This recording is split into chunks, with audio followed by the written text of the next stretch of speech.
역사와 어부입니다. 고대 역사에 있어 중요한 인물이 있습니다.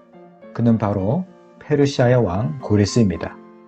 고레스는 그가 태어나기 전부터 그의 이름과 그가 할 일들이 성경에 예언되었습니다. 그러면 그는 어떤 사람일까요? 위키백과 사전에 따르면 고레스는 기원전 576년 또는 기원전 590년경에 페르시아족 출신의 캄비세스 1세와 메디아의 국왕 아스티아게스의 딸인 만다네 사이의 외아들로 태어났습니다. 고레스의 어머니 만다네는 메디아 왕 아스티아게스의 부남 동료였으므로 장차 고레스는 외할아버지 아스티아게스의 왕위를 이어받을 유력한 후계자였습니다.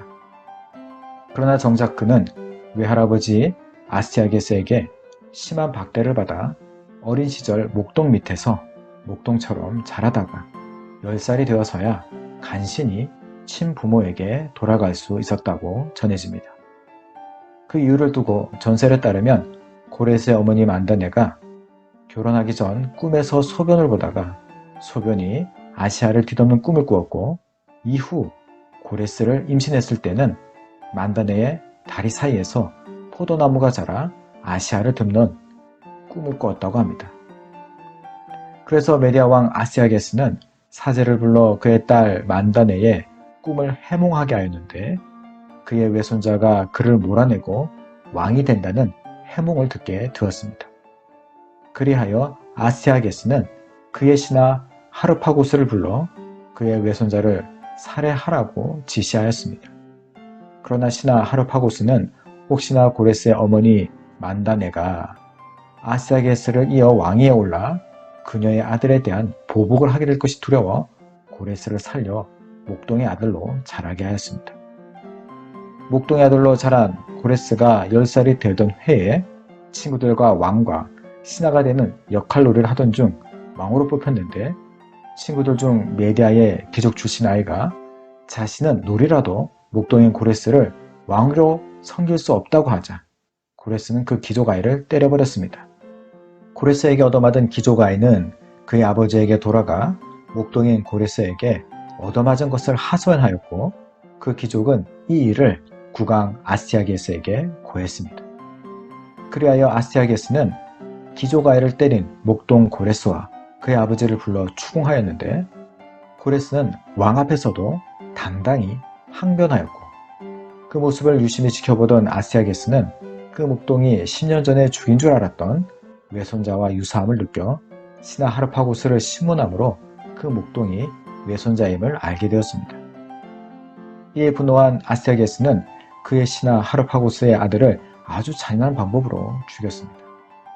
이후 고레스는 성년이 되자 외할아버지 아스티아게스에게 반란을 준비하게 되었는데, 아스티아게스에게 아들을 잃은 하르파고스의 도움으로 기원전 549년 메디아 제국을 정복하였고, 그 나라의 이름을 메디아에서 페르시아로 바꾸었습니다. 이후 고레스의 군대는 기원전 539년 신바빌로니아의 왕 나보니두스에 대한 백성들의 불만을 구실로 바빌로니아를 침략했습니다. 많은 바빌로니아 사람들이 나보니두스에게 등을 돌렸기 때문에 고레스의 바벨론 정복은 신속하고 저항 없이 이루어졌습니다. 신바빌로니아는 고레스에게 정복당하기 전 팔레스타인의 유다 왕국과 시리아 왕국 등 많은 왕국들을 지배하고 있었는데, 이제는 이 모든 나라들이 고레스의 수중에 떨어졌습니다. 고레스는 그 특유의 관용 정책으로 바빌론에 잡혀와 있던 유대인을 해방시켜 예루살렘으로 돌아가게 하였고, 성전 재건을 허락하는 조서를 내렸습니다. 이것이 바로 그 유명한 고레스 칙령입니다. 그런데 놀라운 것은 이러한 고레스의 탄생과 업적이 그가 태어나기 약 150년 전에 이미 성경에 예언되었다는 사실입니다. 성경에 기록된 고레스의 예언들은 다음과 같습니다. 이사야 44장 28절 말씀입니다. 고레스에 대하여는 이르기를 내 목자라 그가 나의 모든 기쁨을 성취하리라 하며, 예루살렘에 대하여는 이르기를 중건되리라 하며, 성전에 대하여는 내 기초가 놓여지리라 하는 자니라. 이사야 45장 1절 말씀입니다. 여호와께서 그의 기름 부음 받은 고레스에게 이같이 말씀하시되 내가 그의 오른손을 붙들고 그 앞에 열국을 항복하게 하며 내가 왕들의 허리를 풀어 그 앞에 문들을 열고 성문들이 닫히지 못하게 하리라. 또한 고레스에 대한 성경의 예언이 어떻게 성취되었는지도 성경에 기록되어 있는데 그 기록들은 다음과 같습니다. 역대하 36장 22절에서 23절 말씀입니다. 바사의 고레스 왕 원년에 여호와께서 예레미야의 입으로 하신 말씀을 이루시려고 여호와께서 바사의 고레스 왕의 마음을 감동시키매 그가 온 나라에 공포도 하고 조소도 내려 이르되 바사 왕 고레스가 이같이 말하노라. 하늘의 신 여호와께서 세상 만국을 내게 주셨고 나에게 명령하여 유다 예루살렘 성전을 건축하라 하셨나니 너희 중에 그의 백성된 자는 다 올라갈지어다. 너희 하나님 여호와께서 함께 하시기를 원하노라 하였더라. 에스라 1장 2절에서 3절 말씀입니다.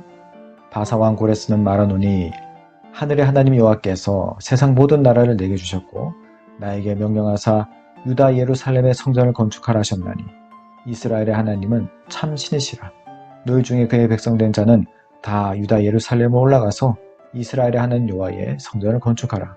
그는 예루살렘에 계신 하나님이시니라. 이처럼 고레스 칙령이 발표된 직후 왕실은 포로민 대표단을 예루살렘에 파견하여 유대 공동체 재건을 지시했는데 이 일을 맡은 첫 번째 유다 총독이 바로 다윗 왕가에 속한 세스바살이었습니다. 그는 1차로 약 42,360명의 귀양자들을 이끌고 바빌로니아에게 뺏겼던 성전에 사용하는 제2용품들을 되찾아 많은 가축을 이끌고 예루살렘에 도착했습니다. 이러한 역사는 성경의 예언이 약 150년 만에 고레스라는 인물을 통해 성취되었음을 보여줍니다. 그리고 이러한 고레스 칙령을 통한 유대인의 해방과 성전의 재건은 바빌론의 포로로 잡혀간 유대인들이 70년 만에 고토로 돌아와 성전을 재건하게 될 것이라는 성경 예언의 성취이기도 합니다.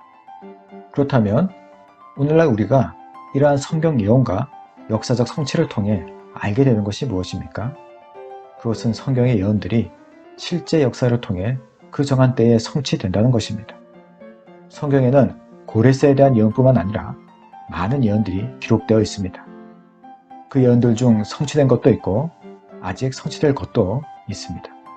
그 대표적인 예언으로는 메시아에 대한 예언을 들 수 있습니다.